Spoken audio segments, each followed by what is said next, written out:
Hi everyone. We're starting the last lecture of the day, and I would like to, for the last lecture, I would like to introduce our wonderful guest today. He's first of all the head of judging committee of IDAO, and also the head of Deep Learning and Bayesian Methods Center at the Faculty of Computer Science, High School of Economics, Professor Vetrov. And give it up to Professor Vetrov. Thank you.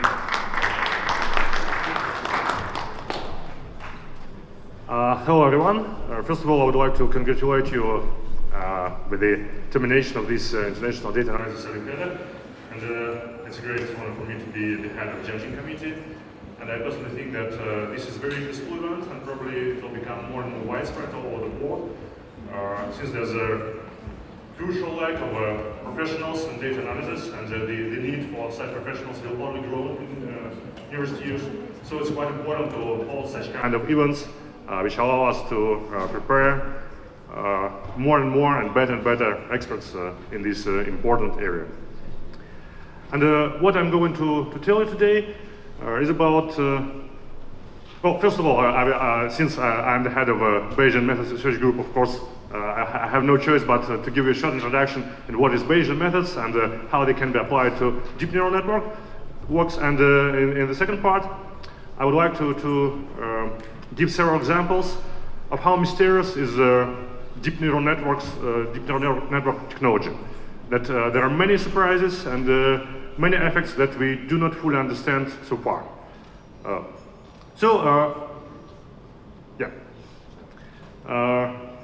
For machine learning, for data analysis, there are mostly two main trajectories for the professionals. One is engineering, another is science.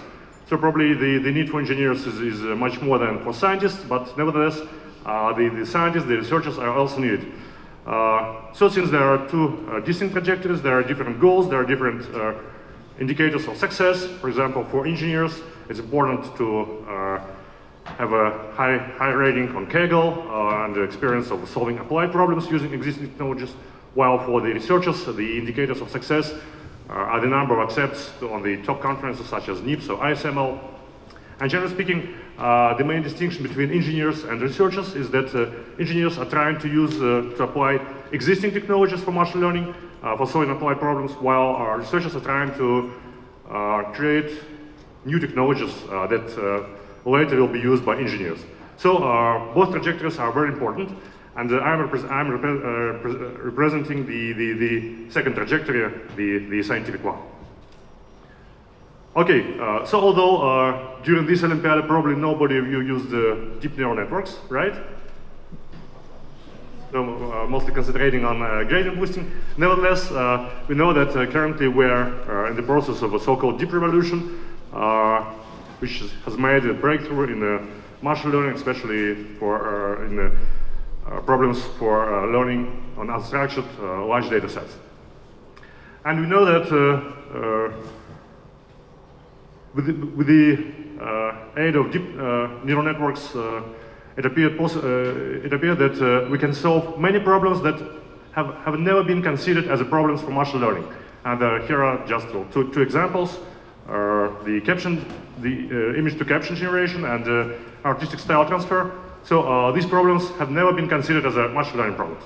And they were always associated with some intellectual actions that probably could not be done by computer. But now we know that with the deep neural networks, we're able to solve them more or less appropriately.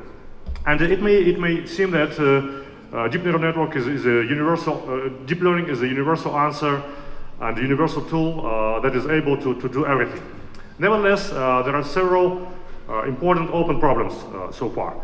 And I think that without solving them, we cannot hope that we can do everything with deep neural networks. So the first one is overfitting. So probably everybody of you is familiar with this effect. For some years, it seemed that deep learning is quite robust to overfitting, but recent developments show that it is not so. And if we use too deep neural networks, we experience this effect. Sometimes it may be even catastrophic. For example, with There was a famous experiment 2 years ago when state-of-the-art deep neural networks were trained on image classification problem with randomly permuted labels. So that was complete bullshit. There were no dependencies between input and output, and surprisingly it appeared that modern DNNs are able to just memorize the whole training set. So there was zero error on the training data, although of course there was just random guess quality on the validation set. And this,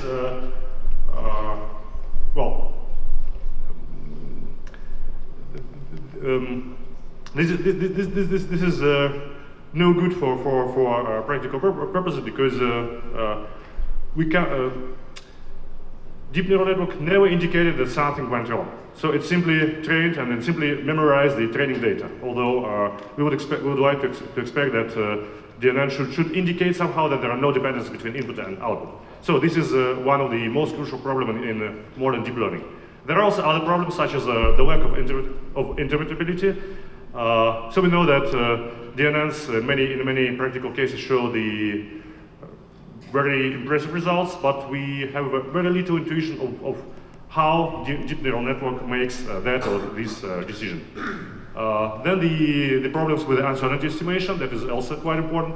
So modern DNNs are highly overconfident, even when they make errors. They're very confident in their predictions. And this is quite better, for example, when we consider such problems like autonomous driving. And finally, the lack of resistance to adversarial attacks. So we know that DNNs are very unstable with respect to such kinds of attacks, even for the cases when it's very easy for the human to understand that, this is still panda, although deep neural network classifies it as a gibbon, just because we have added some tiny random noise. So this is also not good, and this is still open problem because no solutions for those kinds of problems is known so far. Okay, so now let me briefly give you some introduction to Bayesian methods as one promising alternative which may at least partly solve the open problems mentioned above. So what is Bayesian method? Actually, all Bayesian framework is based on just one theorem, which was proven in the 18th century, known as Bayes theorem, and it's quite simple. So this is it, and this is the alternative to maximum likelihood estimation when we try to perform statistical inference. Of course, any machine learning problem can be seen as a problem of statistical inference. So just like Andrei Gudin, researcher from Yandex, once told, everyone who used statistical methods on computer did machine learning, and this is very true. So what is the general formulation for statistical inference problem? We're given data sets, we're given samples from some unknown distribution, and this distribution is known up to unknown parameters theta.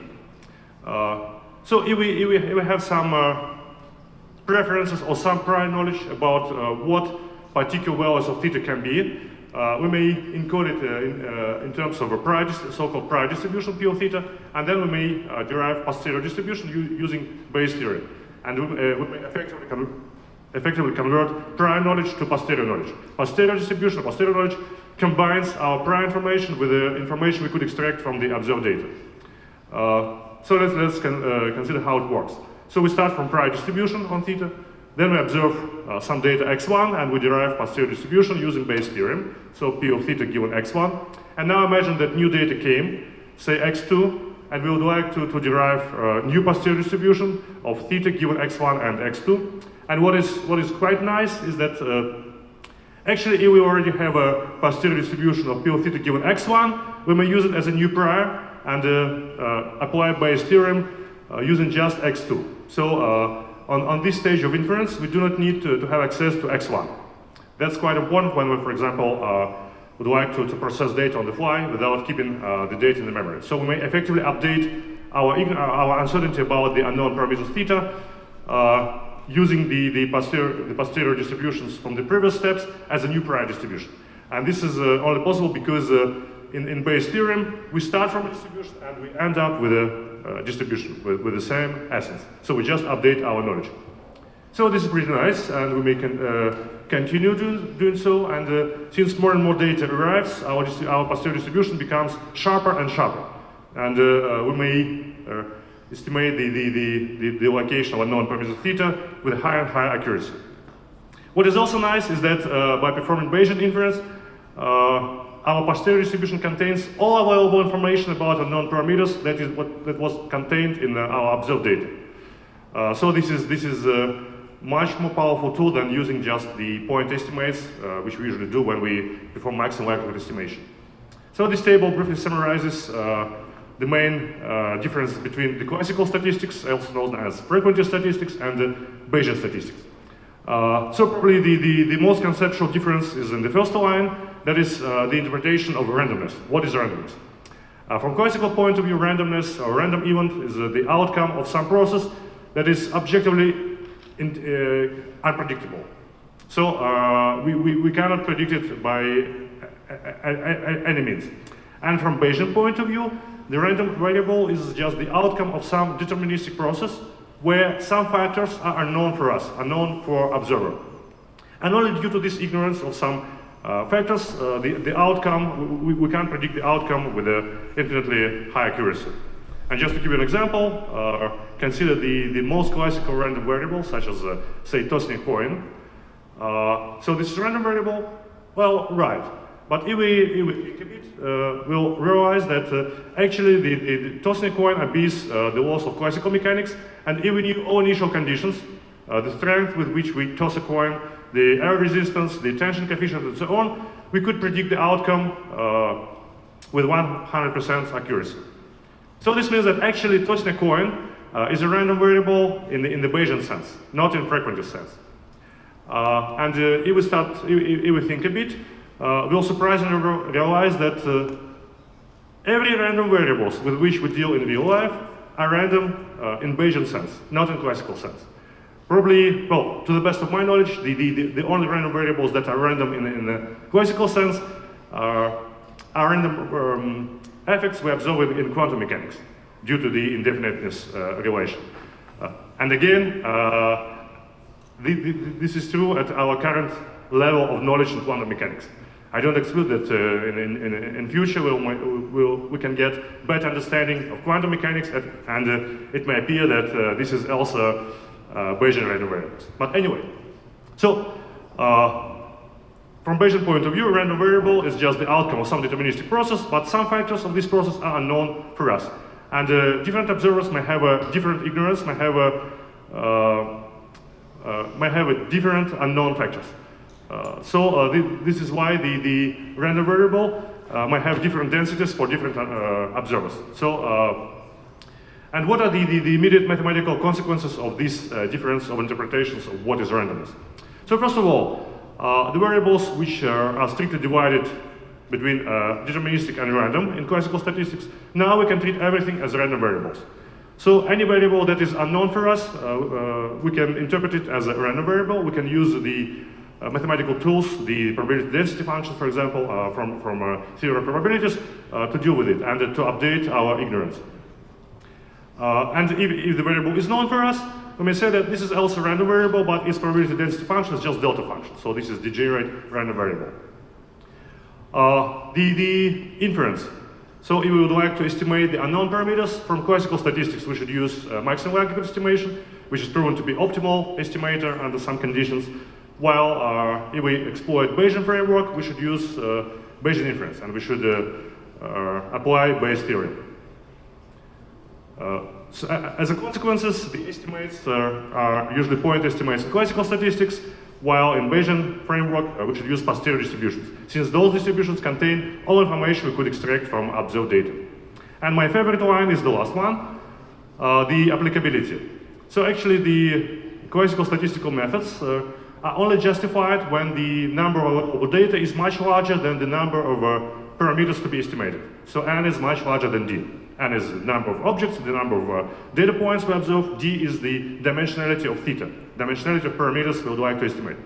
While Bayesian framework is applicable for any number of n. Even if n is 0, we can still use Bayesian inference, and in this case, we'll end up with a posterior which is equal to our prior distribution. When n is equal to 1, 2, 3, we can already update our knowledge. We can already convert our prior distribution to posterior one. Okay, at this point you may say whether there's a contradiction between these two approaches or which one is preferable. And the good answer is that there's no contradiction between the two approaches. So when we apply Bayesian framework under these constraints, under these conditions, when n is much larger than d, then we can show mathematically that our posterior distribution collapses to delta function centered at maximum likelihood point. This means that classical statistics can be considered as some limit case of Bayesian framework, or alternatively, we may say that Bayesian framework is a generalization of classical statistics. So there's no contradiction between these two approaches. Then you may ask, why should we care about Bayesian methods in the age of big data, when we have a huge data sets? And the answer is that although we have huge data sets, our neural networks, which we're using for training on these huge data sets, is even larger. So the number of weights which we try to adjust during training is much larger than the number of available data points. Okay, there was some short period in machine learning in the end of notice when the data sets became quite large, while deep neural networks were not so deep and were not so wide. And the number of parameters was much less than the number of data points. And at this point, the experts, the professionals noted that DNNs do not overfit. And this is very true, because this was exactly the situation when the classical statistical methods were applicable, when the maximum likelihood estimation was optimal. And 95% of all deep neural networks are trained using maximum likelihood, as probably all of you know. So there was such a quite short period of time. Then the researchers started using wider and wider, deeper and deeper deep neural networks, and the number of parameters, the number of weights became comparable or even larger than the dimensionality of a training data set. At such point, DNNs started overfitting. So we immediately observed overfitting effect.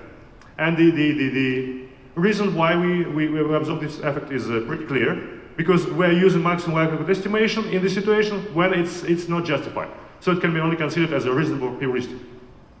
But there are no optimality guarantees in this situation.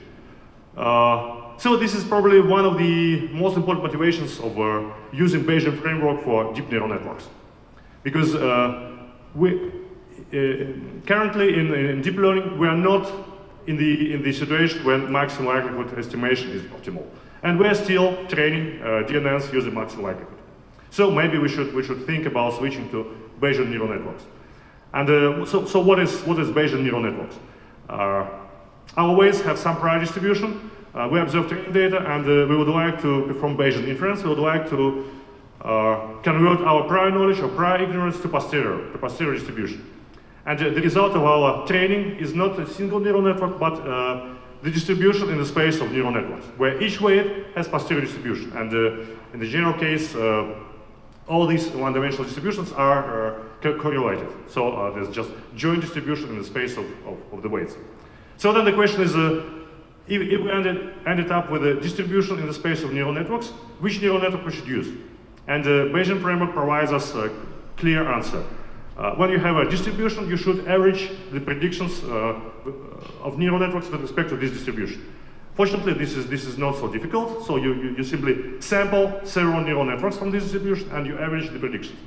And numerous experiments show that such averaging, also known as Bayesian ensembling, really allows to get some improvement with respect to the using of just a single neural network, for example, centered at the most probable point at MAP, at the mode of posterior distribution.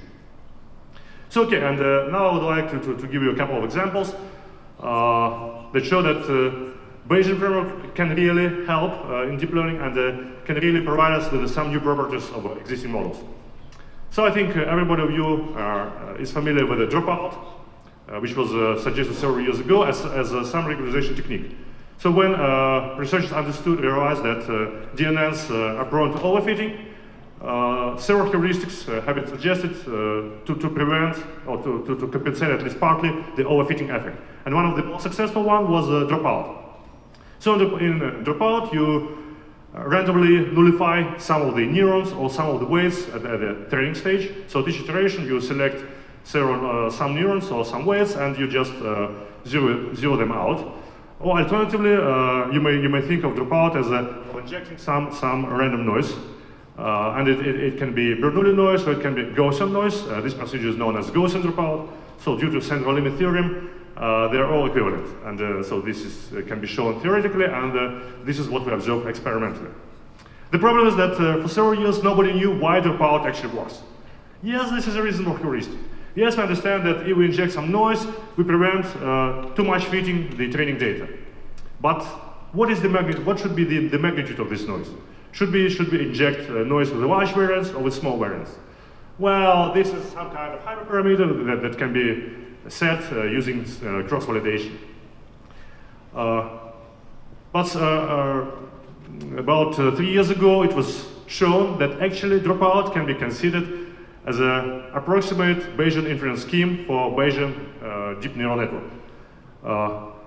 So it was shown that if we set specific but very reasonable prior distribution over the weights, and if we apply approximate Bayesian inference scheme, so-called stochastic variational inference, then we end up exactly with the same procedure, which is equivalent to binary or to Gaussian dropout. This was pretty nice, because this gave us some intuition of why dropout works. So now I understand that actually dropout is some approximate Bayesian scheme. But what is even more important, that immediately after we understood that dropout can be considered as a Bayesian procedure, some new options appeared. For example, we can optimize with respect to dropout rate, or optimize with respect to the magnitude of noise we're injecting. If we can optimize with respect to the magnitude of the noise, we can go even further, and we can consider the situation when this amount of noise is individual for individual weight. So not just one dropout rate for the whole network, or one dropout rate for each layer of your network. Now we can establish individual dropout rate for the individual weight, and we can optimize with respect to those dropout rates. And the results are quite impressive. Surprisingly, it appears that for the most of the weights, so if we start optimizing with respect to this alpha, so alpha is the magnitude of the noise we're injecting during training. So we observe that the most of those alphas goes to infinity. And if the alpha goes to infinity, this means that we have an infinite amount of noise injected. We can show that then the corresponding weight goes to 0 with such speed that alpha times theta squared, so the variance of the weight, goes to 0 as well. So this means that in our posterior distribution, the most of the weights have just delta function at 0. This means that we may simply remove the corresponding weights from DNN, and so this is what's really happening. So this is some two example, but we observe similar effects on larger data sets and on larger deep neural networks. So we see that during training, the most of the weights go to 0, and those zeros correspond to the alphas which became infinitely large. We see that there's dramatic sparsification. We see that there's no loss in test accuracy. So this is test accuracy, and the compression ratio is more than 200.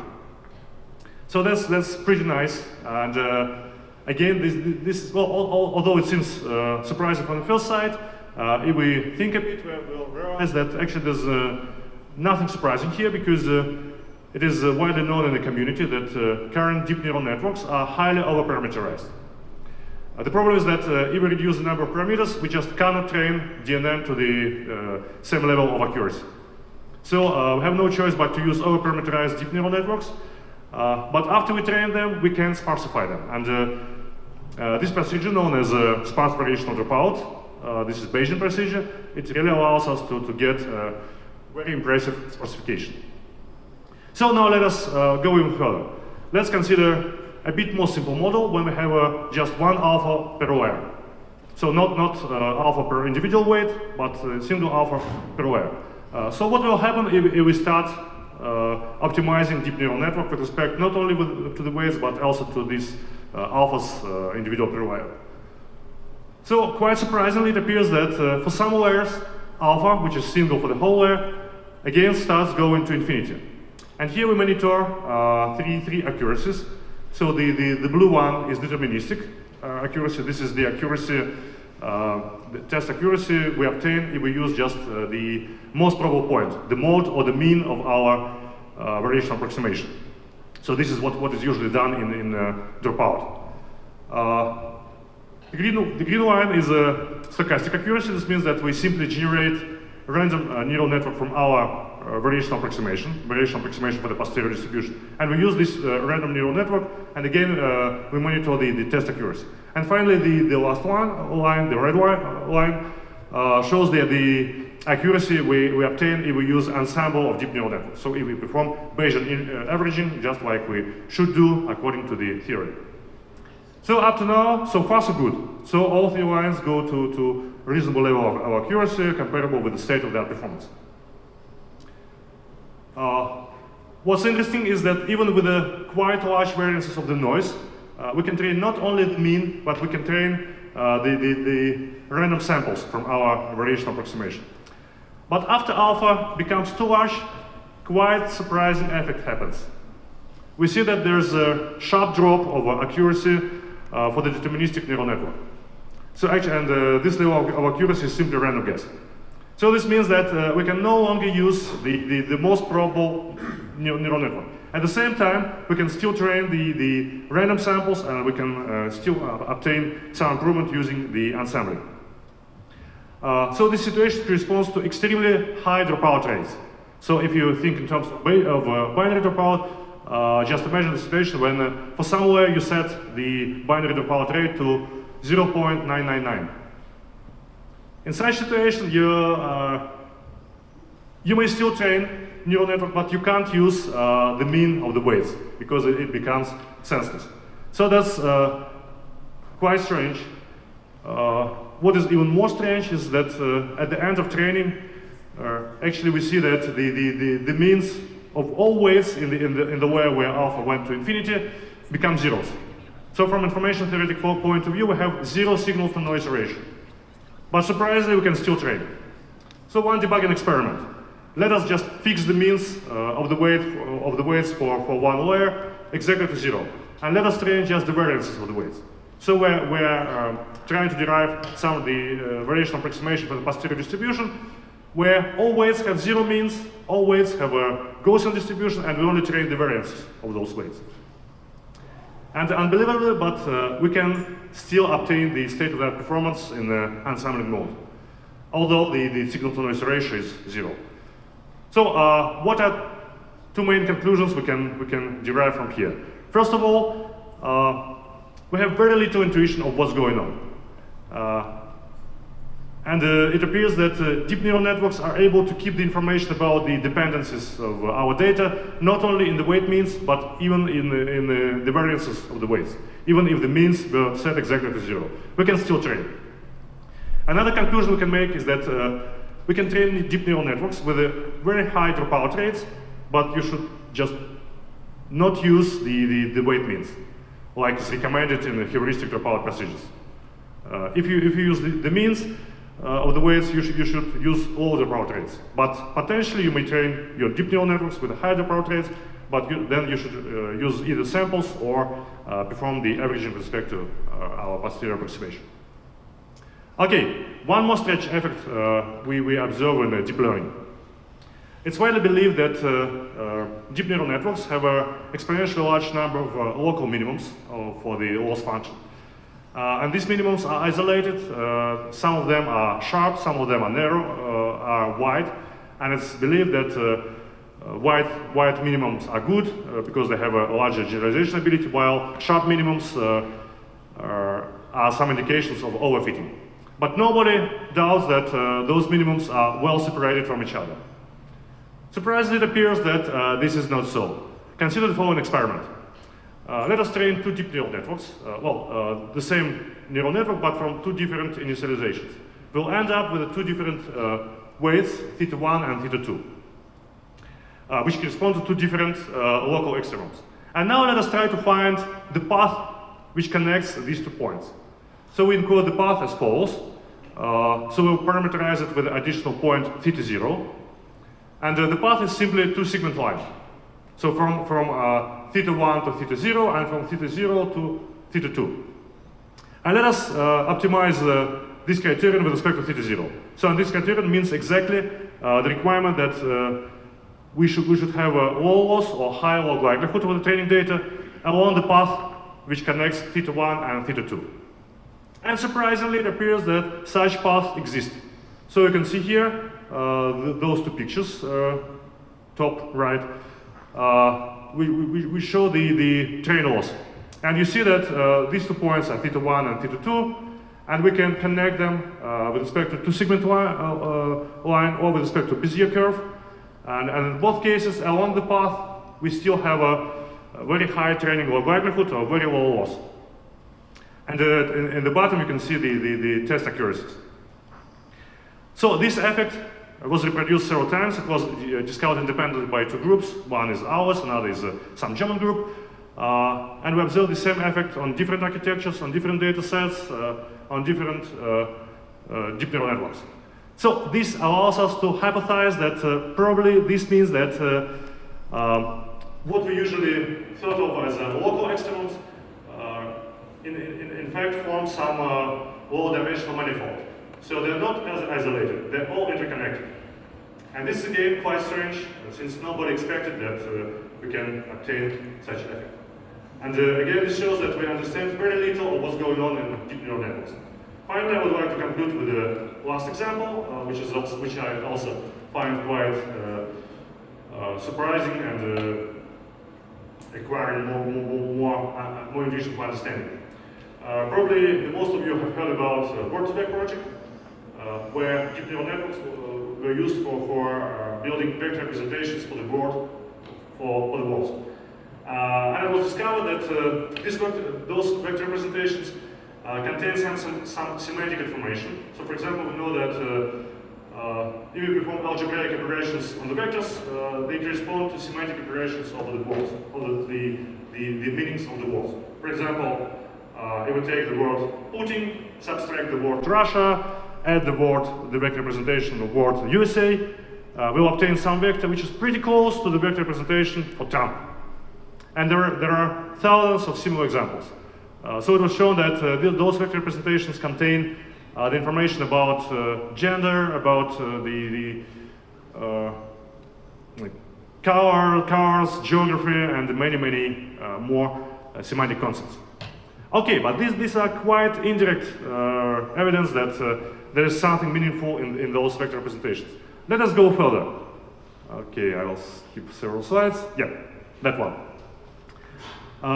Let us combine word-to-vec model with a recurrent neural network, and let us train this recurrent neural network to generate definitions of the particular words. This is a quite good setting because as a training data set, we can use, for example, Oxford Dictionary, where each word is explained. For each word, we have a definition of that word. What's even more nice is that Oxford Dictionary contains the examples of word occurrences in different contexts. For example, if we have a word which may have several meanings, for each particular meaning we have an example of the context where this word has this particular meaning. And we have several definitions for different meanings in the Oxford Dictionary. So we can train a recurrent neural network to generate such kind of definitions from our word-to-vec vector representations. Let's go in further. Let us use attention map and condition our vector representation on the context. So we have a sentence where we have some particular word for which we would like to generate definition, and we use the context, the neighboring words, to train attention map, which we multiply to vector representation of the word for which we would like to generate definition. So this means that we look at some subsets of word-to-vec vector, to just some components.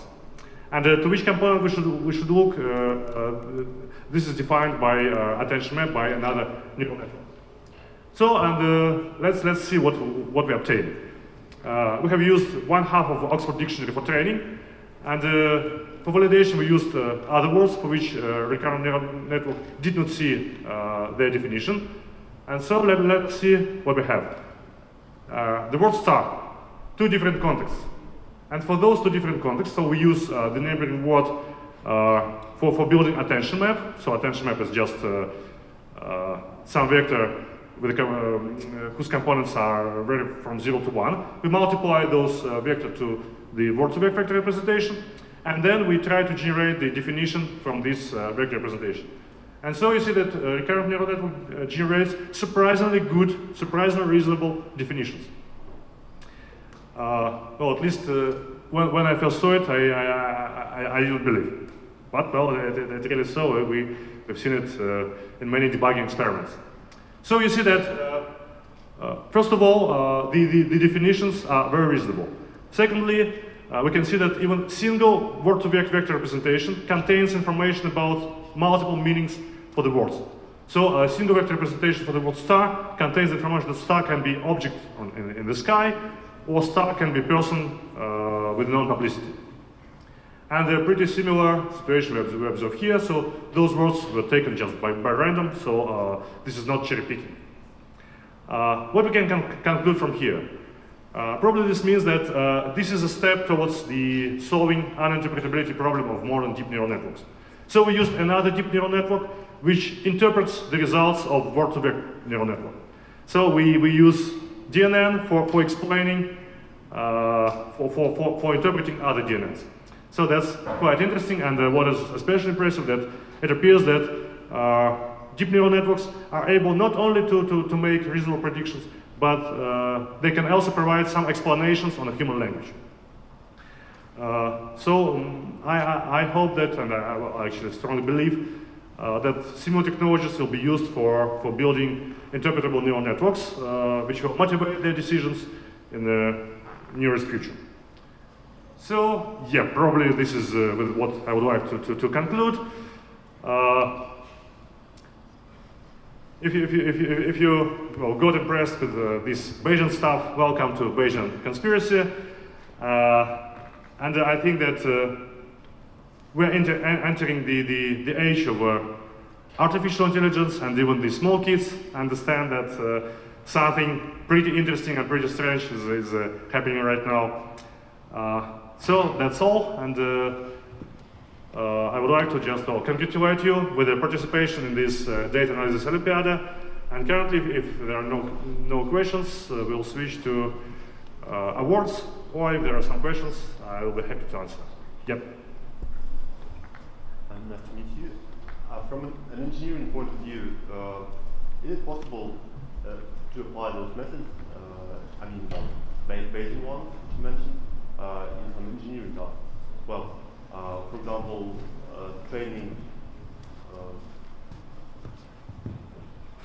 training a neural network with applying Bayesian dropout to neural networks, and well, probably some other Bayesian methods implemented in some well-known neural network packages. Well, there are some packages for deep learning where some Bayesian methods are already implemented. So the general answer to your question is yes, this is possible. It is even applied in some companies, such as, for example, Google DeepMind. They do like Bayesian stuff. A bit more accurate answer and a bit more honest answer is that although Bayesian framework is very impressive and very promising, this is still not end-to-end technology. So there are still many open problems that prevent from widespread for Bayesian deep neural networks. So this is still ongoing area of research. So if I would like to compress my neural network, for example, 200 times, I'll need to do some implementation, a lot of implementation myself. Yep. Thank you.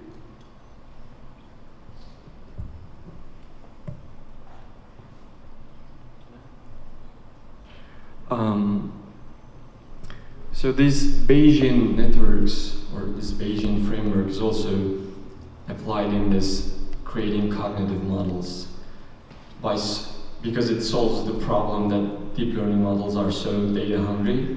But in the case of Bayesian frameworks, they can learn from very little.